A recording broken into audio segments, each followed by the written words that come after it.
The primary thing in life is not what is happening around us.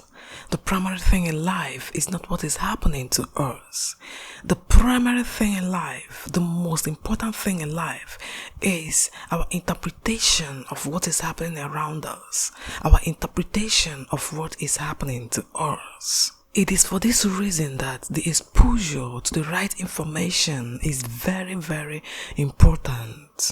In Africa today, especially in Nigeria today, there has been a massive flooding of wrong information, of manipulated information, of subtle, ill-motivated information that most of the times the capacity, the ability to make the right decision is compromised because of the deluge of wrong information. Today, my people, we have a very important topic to discuss concerning how wrong information has influenced a very dangerous, almost deadly action in the life of the mother of popular Nollywood actress, Missy Aigbe. This sad story began many years ago when Messy's half-sister, Dr. Patience, after being exposed to so many mushroom churches, so many gossip routes that tend to or actively propagate the doctrine, the opinion, and the ideology of witchcraft on others. The ideology, the belief system that supports the opinion that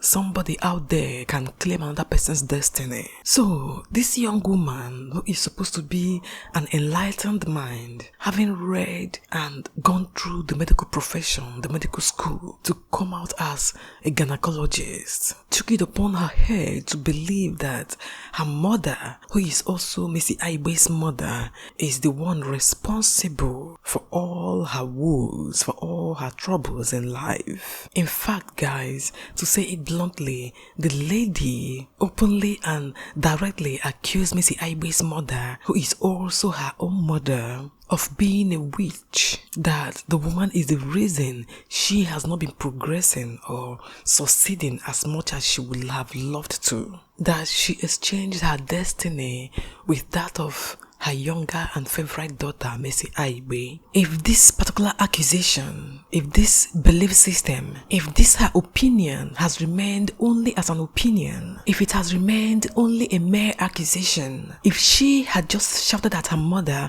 and let it go, it would not have made the news. But the fact that this her belief, this her opinion has grown to the point that it drove her to go and destroy her mother's car. And as if that was not enough, she went further to go and burn down her mother's house. Is the reason why I am making this post today. That a full-fledged gynecologist who had gone through the rigors, the physical, mental and intellectual rigors of the medical school, who has read and studied medical psychology, who has studied the neural pathways, the biological and physiological system in the body, should stoop so low as to embrace such a low opinion, such a low belief system, such a myopic belief and opinion that her own mother, her own biological mother, who by one way or another has contributed to her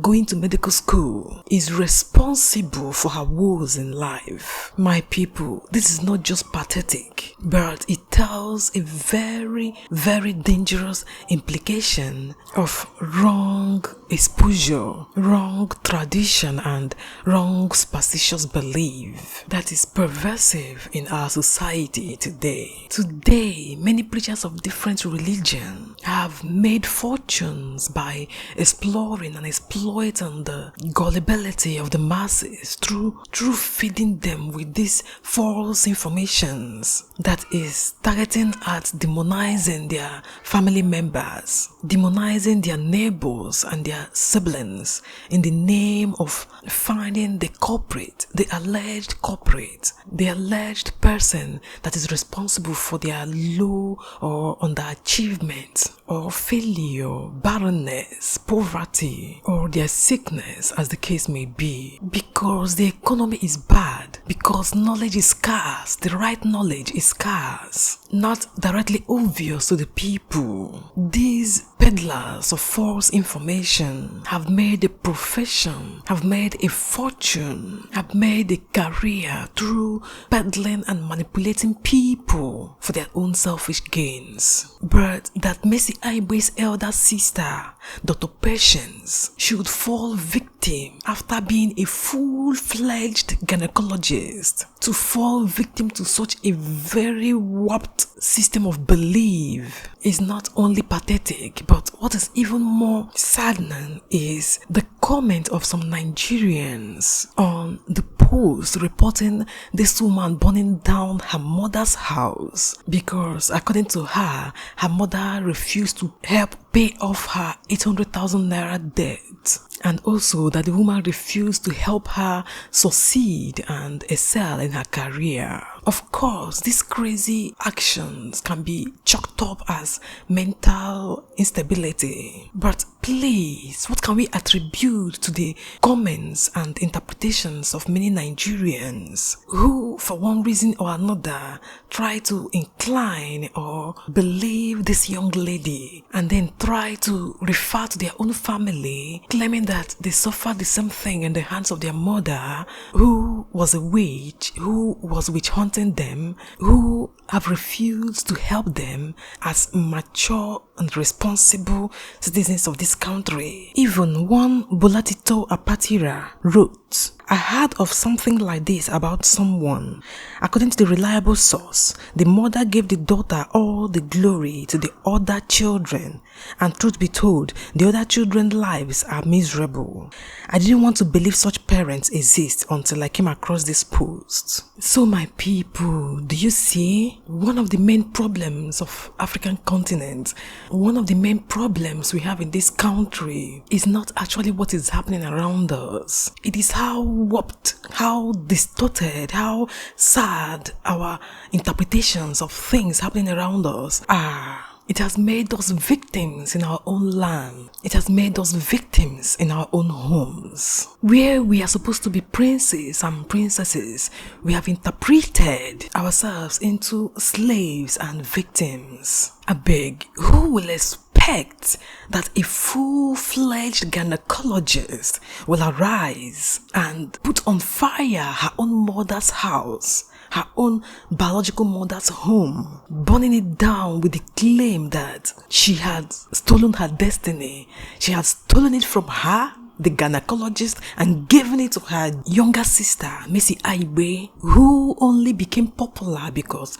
she is a talented Nollywood actress. If someone at such echelon of academic ability, someone at such height of academic status, should stoop so low as to embrace such a ridiculous idea and even pursue it into a culpable criminal conclusion, for such a person to do that tells a very sad state of our psychological and mental intelligence in this country and continent at large. In this modern age where self-empowerment, self-motivation is the end thing, people are buckling up, people are stirring up themselves, people are motivating themselves to achieve wonderful things in this age. That is when a wrong, pervasive mindset would delude our so-called intellectuals to the level of believing such a very, very superstitious and counterproductive opinion is very, very sad indeed. What is even sadder, what is even more pathetic is the comments of some people who are open to such an idea. People who, for one reason or another, find reason worthy enough to justify this lady's actions. In a world where orphans have risen to become billionaires, a world where abandoned children have risen to become great leaders, and they did not in any way apportion blame that somebody stole their destiny. It is in the same world that some of our sisters and brothers allow people to spoon-feed them and manipulate them to the point of believing that their own biological mother is a witch and is responsible for their woes, their underachievements and failures in life. Again, guys, it is for this pervasive, erroneous trend that I celebrate and celebrate again May Edochie for her stance, for her pattern in handling the challenges of life. For no one can say that she has, in one way or another, accused someone or some people of her woes. She has maintained silence even when triggered and forced to act.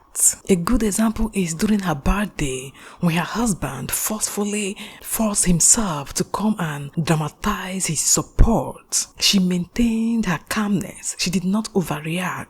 She did not showcase any sign of untoward action, claim or trade words of abuse with anybody. Such class, such maturity is worthy of emulation. Instead of trying to find somebody to pin the reason for your failure on, May Edochie has classically, maturely, and wisely set herself above the level of pointing fingers. All she did when occasion becomes very, very necessary is to clarify her stand, make her position clear to everyone. And guys, that settles it. Even when her husband uses different subtle means to send his unstable rage or anger towards her on the internet space, she has maintained her calm. A few days ago, her husband posted a video of Judy Austin in bed. That video was not made directly for public consumption. It was a direct and subtle form of insult and attack on May, but she maintained her calmness and continued to pursue the new doors of grace that God has opened for her. Such maturity is what we should try to emulate. Please, let us stop looking for someone to pin blames on, someone to accuse for our underachievements. Let us rise beyond the borders, beyond the shackles of mental slavery, of mental victimhood, and embrace the potentials, the opportunities that life is offering us with courage, confidence, and excitement, optimism, and good spirit. Let's stop it here today, guys. Thank you for staying with me this far. Please, what do you think? Let me hear your opinions in the comment section. Also, if you like this video, please give it a thumbs up. And if you've not subscribed, please hit the subscribe button. Press the notification bell so that you'll be notified anytime I post a new video. Like and follow our G-Skoda page on Facebook for more. Thanks for watching, guys. I wish you and your family a blessed week. Bye-bye.